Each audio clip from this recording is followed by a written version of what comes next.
मुख्यमंत्री देवेंद्र फडणवीस आणि उद्योगमंत्री उदय सामंत यांच्यात गेले अर्धा तास एक महत्त्वाची चर्चा सुरू आहे।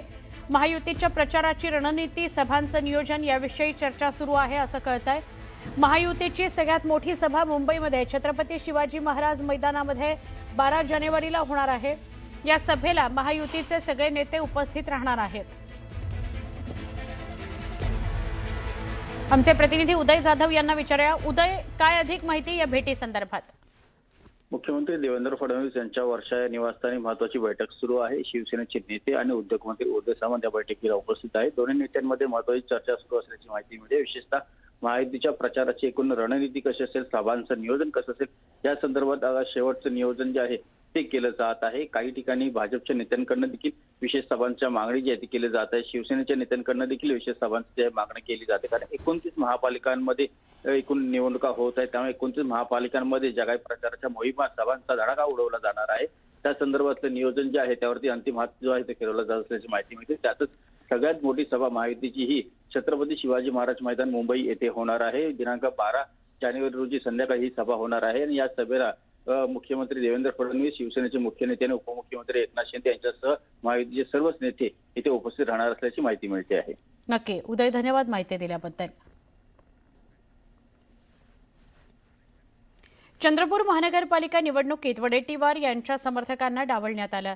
काँग्रेसमध्ये अतिशय ज्येष्ठ असलेले नंदू नागरकर, सुनीता लोढिया, प्रशांत दानव, सकीना अन्सारी, वीणा खनके यासह अनेक नगरसेवकांचं तिकीट कापण्यात आलंय। काँग्रेस प्रदेशाध्यक्ष हर्षवर्धन सपकाळ यांनी योग्य समन्वय न केल्यामुळे खासदार धानोरकर यांनी आपल्या मनाप्रमाणे तिकीट वाटप केलं। यावर विजय वडेट्टीवार यांनी मतप्रदर्शन केलं असलं तरी राज्यात याचा काँग्रेसला फटका बसला असता असं मत त्यांचे खंदे समर्थक असलेले नंदू नागरकर यांनी व्यक्त केलं आहे। आला नाही, जे वडेट्टीवार समर्थक आहेत तर त्यांचे तिकीट कापले गेलेत। आपल्यासोबत नंदू नागरकर आहे, जे माजी जिल्हाध्यक्ष सुद्धा आहेत आणि सभापती महानगरपालिकेचे। भाऊ, तुमची तिकीट कापली गेली, नेमकी वडेट्टीवारांची समर्थकांची तिकीट मोठ्या प्रमाणात कापली गेली, कशी नाराजगी आहे, काय सांगा? त्यांच्या देशापोटी, स्वतःच्या स्वार्थासाठी, महानगरपालिका होणाऱ्या निवडणुकीसाठी ज्या उमेदवारांची त्यांनी नियुक्ती केली आहे ती अजिबात लोकांना न पटणारी आहे। जनतेमध्ये आक्रोश निर्माण झालेला आहे, कारण की ज्यांनी पक्षासाठी इतके वर्ष काम केलं आणि या विजयभाऊ वडेट्टीवार यांच्या समर्थकांना कापण्याचा जो धाडस केलेला आहे तो धाडस पक्षासाठी चांगला नव्हता। आणि महाराष्ट्र प्रदेशचे अध्यक्ष जे आहे हर्षवर्धन सपकाळ साहेब यांनी जर चांगल्या प्रकारे मध्यस्थी करून हा जर प्रयोग चांगला केला असता तिकीट वाटपचा, येणारी महानगरपालिकेत आमचा महापौर काँग्रेसवर बसला असता। पण काहीतरी मधामध्ये त्यांच्यात दुरावा निर्माण करण्याचं काम झालेलं आहे। आज पक्षाची हानी झाली आहे। तुमच्या सोबत जवळ 5-5 लोकांचे, जे नगरसेवक असलेल्या लोकांचे तिकीट कापले गेले, त्याचा परिणाम कसा होईल सांगा?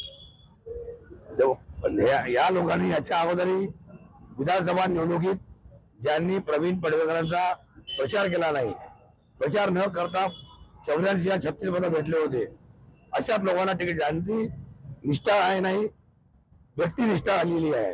त्यामुळे या महानगरपालिकेत अनेक उमेदवार आशावादी होते, पण त्यांची उमेदवारी कपलेली आहे।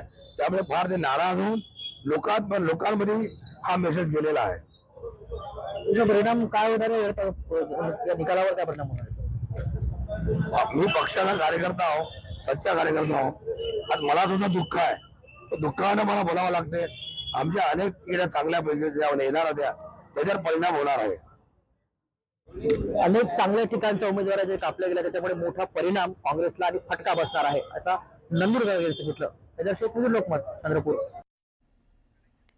पुणे महानगरपालिकेच्या निवडणुकीमध्ये उमेदवारांच्या प्रचाराला वेग आलाय, त्याचबरोबर आरोप प्रत्यारोपही सुरू झालेले आहेत। पुणे महानगरपालिकेच्या प्रभाग क्रमांक 15 मधील शिवसेनेचे उमेदवार निलेश घुले यांनी राष्ट्रवादी काँग्रेसवर गंभीर आरोप केलेत।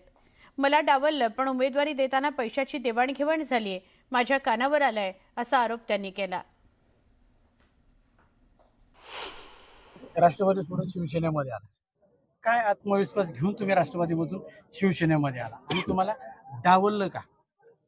डावललं ह्याचं उत्तर जनताच देते, कारण जनतेकडे जे आता बातमी आलेली आहे की पैशाचं बराचसा काही देवाणघेवाण झालेली आहे, सर्वे बिर्वे हा जो काय चाललेला विषय असतो की राष्ट्रवादी काँग्रेस पार्टीचा सर्वे आणि मग त्या सर्वे मध्ये हा उमेदवार आला. जर सर्वे तुम्ही पक्षाच्या उमेदवारांचा करताय तर तुम्हाला आयात उमेदवार घ्यायची गरज का लागली? हा सगळ्यात मोठा माझा पक्षाला प्रश्न आहे. आणि जे लोक आज आपण पाहतो की ज्या लोकांचं खरोखर जनतेमध्ये काम आहे त्या लोकांना कधीही पक्ष डावलत नाही. परंतु जे माझ्या कानावर आलं, मी कुणावर आरोप करणार नाही, परंतु पैशाचा मोठी देवाणघेवाण होऊन त्या ठिकाणी राष्ट्रवादी काँग्रेस पार्टीची उमेदवाऱ्या दिल्या गेलेल्या आहेत असं माझ्या कानावर आहे. आणि आज जर नेते मंडळी अशा पद्धतीने जर वागत असतील, एखाद्या काम करणाऱ्या कार्यकर्त्याला, जनतेची सेवा करणाऱ्या कार्यकर्त्याला जर बळ द्यायचं नसेल तर त्या पक्षात राहण्यात काहीही अर्थ नाही असं माझं मत आहे.